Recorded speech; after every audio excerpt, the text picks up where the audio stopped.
اسرائیل کو تسلیم کرنے کی باتیں ہو رہی ہیں؟ دیکھیے یہاں پر ایک غیر معقول چیز جو پوری دنیا میں پھیلی ہوئی ہے، اسرائیل کو تسلیم کرنا امت مسلمہ کا فرض ہے، اس کے حکمران کا بھی، ان کی جماعتوں کا بھی، ان کے افراد کا بھی، کہ وہ فلسطین کو تسلیم کرانے کی بات کریں۔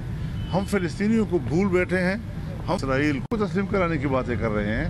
یہ کیا ترجیحات ہیں ہماری؟ کیوں ہماری ترجیحات تبدیل ہو گئی ہیں؟ اور امت مسلمہ اتنی مروب کیوں ہے، اتنے دباؤ میں کیوں ہے کہ ایک طرف ہم مودی کو کشمیر دے رہے ہیں اور دوسری طرف ہم یہودیوں کو فلسطین دے رہے ہیں؟ ہم فلسطین کی آزادی کی بات کریں، بیت المقدس اس کا دارالخلافہ ہو، اس کی بات کریں۔ قبلہ اول یہ جناب رسول اللہ صلی اللہ علیہ وسلم کا تحفہ ہے امت کو، اور قبلہ اول حضرت عمر رضی اللہ تعالی عنہ کہ وہ امانت ہے جو امت کے ہاتھ میں ہے، اور قبلہ اول صلاح الدین ایوبی کی امانت ہے جو اس نے اس کی چابیاں لے کر فتح کر کے امت کے حوالے کیا۔ آج ہم اپنے پورے تاریخ کو کی نفی کر رہے ہیں، آج ہم اس کو بھول بیٹھے ہیں۔ آج امریکہ نے ایک اقوام متحدہ کی قراردادوں کے مطابق متنازع علاقہ وہاں پر سفارت خانے کا اعلان کر رہا ہے۔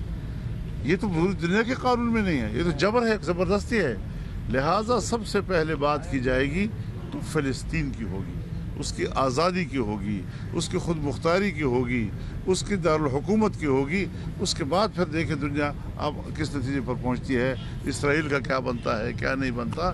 لیکن یہ بہت غلط ترجیح ہے کہ ہم اسرائیل تسلیم کی باتیں کر رہے ہیں اور فلسطین کا لفظ نہیں استعمال کر رہے، جبکہ جنگ ہی ہماری یہ ہے کہ ہمارے علاقے پہ قابض ہے۔ رسول اللہ صلی اللہ علیہ وسلم نے فرمایا اخرج الیہود من جزیرۃ العرب، جزیرہ عرب سے یہودیوں کو نکال باہر کر دو، اور پھر فتح خیبر کے بعد نکال باہر کیا، اور یہاں تک کہ در بدر ہو گئے۔ فلسطین انبیاء کی سرزمین ہے، فلسطین عربوں کی سرزمین ہے، اور جب سے پیدا ہوئی ہے یہ مسلمانوں کی سرزمین ہے۔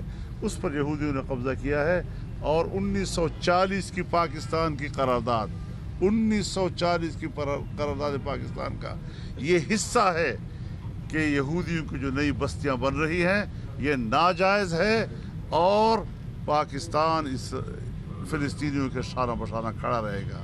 ایک طرف تو یہ صورتحال ہے، قائد اعظم نے 47 کی قرارداد میں اس کو ڈالا ہے، پھر اس کے بعد جب سن 48 میں اسرائیل بنتا ہے تو اس کا وزیر اعظم اپنی پہلی خارجہ پالیسی میں سب سے پہلی بات یہ کرتا ہے کہ ہماری خارجہ پالیسی کی ترجیح اول یہ ہوگی کہ دنیا کی سرزمین پر اور اس کی جغرافیے پر نیا ابھرنے والا اسلامی ملک، اس کا خاتمہ ہماری خارجہ پالیسی ہوگی۔ کہاں ان کے وہ عزائم پاکستان کے بارے میں، کہاں پاکستان کا موقف وہاں فلسطینیوں کے حوالے سے، آج ہم اس کی بھی نفی کر رہے ہیں۔ تو یہ پاکستان کے اساس کی نفی ہے۔ ہم نے کشمیریوں کی نفی کر دی، ہم نے فلسطینیوں کی نفی کر دی۔ کیا پاکستان مسلمانوں کے حقوق کے تحفظ کے لیے بنا تھا یا ان کو دفن کرنے کے لیے بنا تھا؟ لہذا پاکستان کے اساس کو ہم چھیڑ رہے ہیں، اور بانی پاکستان کے بنیادی اساسی نظریے کو ہم نفی کر رہے ہیں۔ تو یہ بڑا حساس معاملہ ہے، اس کے دوسرے پہلو کو بھی دیکھا جائے۔ ترجیح یہ ہے کہ فلسطین کو تسلیم کرنا ہے یا نہیں۔